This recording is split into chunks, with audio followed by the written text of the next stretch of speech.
Hello, everybody. We are the Geeks and the Genets. Today, we are talking about Masters of the Air, Episode 8. I am Enzo, of course. This is my forever co-host, Jom. And yeah, I do like the fact that we get introduced to my favorite division of World War II in terms of the air superiority, which is the Tuskegee Airmen. Finally, one of the most unique factors in World War II. Yeah, and I will say that I'm a tad bit bummed out by it because they didn't get that much screen time. Yeah, It was it's pretty cool because they are fighter pilots. yeah, You know, they're not in the big rigs where they just drop the bombs. There's a little bit more action, but like as soon as they got into action, okay, we get a little bit. They're like, okay, they won their first battle without yeah, losing anybody, and then as soon as they got to the second one, that was it. Like they immediately get shot down, and I'm like, and for sure, in history, I think this Tuskegee Airmen for sure had like a good amount of like dogfights under their belt, but yeah, here it's just immediate, like boom, they're on the ground now, and they're with Gale and and Bucky.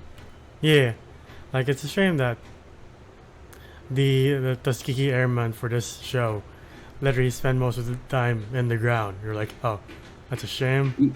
Yeah, I kind of wish that they showed them do stuff a bit more, like when it came to the Dogfighting. fighter pilots. Yeah, Yeah, this I'm gonna say it. I'm having a little bit of a gripe now with this show, and it is they are. I get it. The story now is them trying to figure out how to get out of this, being POWs, yeah, and they're on the ground now. But I was like, man, when can we go back to the planes? right. Like, I'm. Like for me, I was like, those were the highlights of the show. I was like, man, I want them like Yeah, seeing a fighter pilot, and then they just following it. Like those were great. I love those scenes. yeah, And now it's kind of slowing down, and I was like, okay, we're gonna get this Tuskegee Airmen, and we're gonna get a little bit of a dogfight. Not really. They come in, it's pretty cool. I love their planes, yeah, but it's like as soon as they got into enemy territory, we're following this one guy, and I forgot his name. Alex. Alex, yeah. Yeah, He immediately gets shot down, and some of the other people get shot down, yeah, and they get captured. yeah. It's a shame because you also see like the evolution of the P-51s. Now they have rockets, like on-site rockets, but like you're still like, oh, I see how the evolution of the fighter plane is going, and they get shot down, and you're like, kind of want to see more of that shit. Yeah, Even with like the dogfights in D-Day, you just hear it like a glimpse of D-Day, and you're like, I kind of want to see the full dogfights of D-Day. that was one thing I was actually kind of disappointed about this episode as well. Yeah, So there's this whole subplot with Crosby, where I love it. By the way, I love it that Crosby knew how important this day was. He knew that, and again, we were supposed to be in his shoes. yeah, Where man worked what 72 hours. 72 hours straight without any sleep. Yeah, And if you guys think that's easy, hell the fuck no. Guys, almost 3 fucking days without sleep. yeah, And if you've ever if you ever done work without sleep, you do hear shit, and yeah, it's a little bit worrying. I've experienced it. But like he's starting to get cranky. He's taking I guess Adderall, yeah, just uppers, just to keep him up, and coffee. And I was like, man, when is your heart gonna blow up? right. And it does. He just collapses, and then right after that, Rosie tells him about D-Day, and you're like, all right, here we go. And then it's over, and you're like, kind of want to see more. I want to see Yeah, at least some of the amphibious landing crafts, some of the dogfights.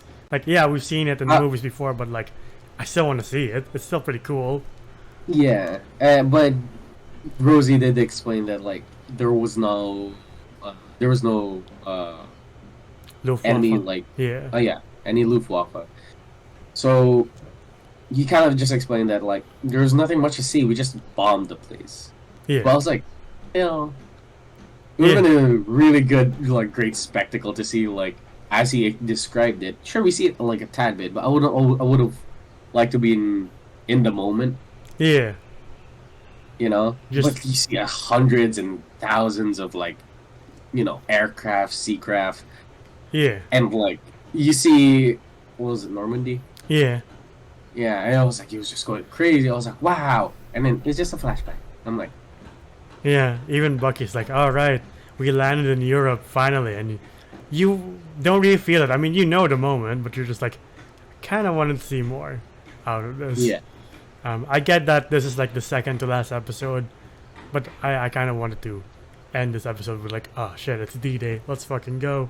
But no, we jump months ahead to like them trying to escape this Luftwaffe war camp, and now they got the Tuskegee Airmen with them, and they're just trying to figure things out before things get worse. Things have got worse because the SS are in charge now, and you're like, that can never be good. Shit, now we're under worser occupiers. Yeah. So like, sure, the stakes are a little bit higher, but I get where the story's trying to go. Yeah.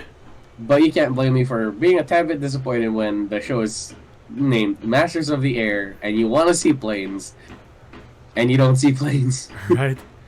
And then there's this weird moment where John starts antagonizing his own man, and then he puts poor Buck in a figure 4 leg lock. What? Yeah, I was like, what the Yeah.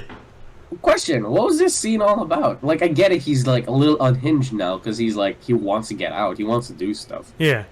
But like, it seems like the moment Buck rings his bell, he's back to normal, and you're like, what was that for then? Yeah, exactly. So I felt like this scene was a little unnecessary. Yeah. Like you could have had Buck and him have like this like discussion of it, like him like losing it maybe. Yeah. Like him like going back and forth on like why we gotta be patient, why we gotta stay quiet, why we gotta keep our heads down for a bit, while the other Bucky is kind of looks like, I want to do something, I want to get out of here, I want to, you know, get back into the fight kind of deal. And yeah, the whole dynamic, but instead they were like leg lock. Yeah. And I'm like, okay. Yeah, it's a mixed episode for sure. Like you, I'm like, kind of missed the days when we saw dogfights. Now we're just seeing men trying to escape prison. I thought this was called Masters of the Air, not The Great Escape 2.0. Yeah, right. I'm like, and I'm I'm a bit disappointed in this one because again we were kind of hyped with the Tuskegee Airmen. Yeah. And we wanted to see what they can do, but as soon as they got into a plane, they got shot down. And I'm like, come on. Right. We're like, oh, I want to see them use them rockets against the Luftwaffe because the Luftwaffe also uses rockets. And we never got our answer of like who's the better fighter pilots with rockets now. Yeah, it's a mixed episode. It's not bad, but it's just like I was expecting more since we're on like the pre-ultimate episode now. Yeah, like I'm okay with the two main characters being in prison and, you know, like trying to figure out how to get out. Yeah. It's just like we needed a little bit more screen time when it came to the dogfights. And Crosby is such a great like side story when he's like he is responsible for like routing the plans for D-Day, so that means his efforts and his like sleepless nights were, you know, sadly he missed it, but like it meant something. It got them from point A to point B with like zero friction, almost zero friction. Yeah. But my God, I think we could have left out this whole will they, won't they, he's in love with a spy, but he's married, and I'm like, I feel like we could have put all those minutes into a solid dogfight. Right. With the Tuskegee Airmen. That's just my rant with this episode. Yeah, they build them up so nice too at the beginning. You're like, all right, let's see what else they can do. And then you don't see what else they can do. You're like, that's a shame. Yeah, because like from what we know, they were amazing pilots, and for sure they were in the show. But like, we wanted to see more. You know, like give them a little bit more, screen time. Yeah. But yeah, I have nothing else to add for this episode. Do you? No, but I will say this might be, in my opinion, like not the best one. Yeah. Yeah, got a little too much gripes on this one. It's still a good episode. Like, it's just the inner, fighter pilot in me being like, I wanted to see more. Right.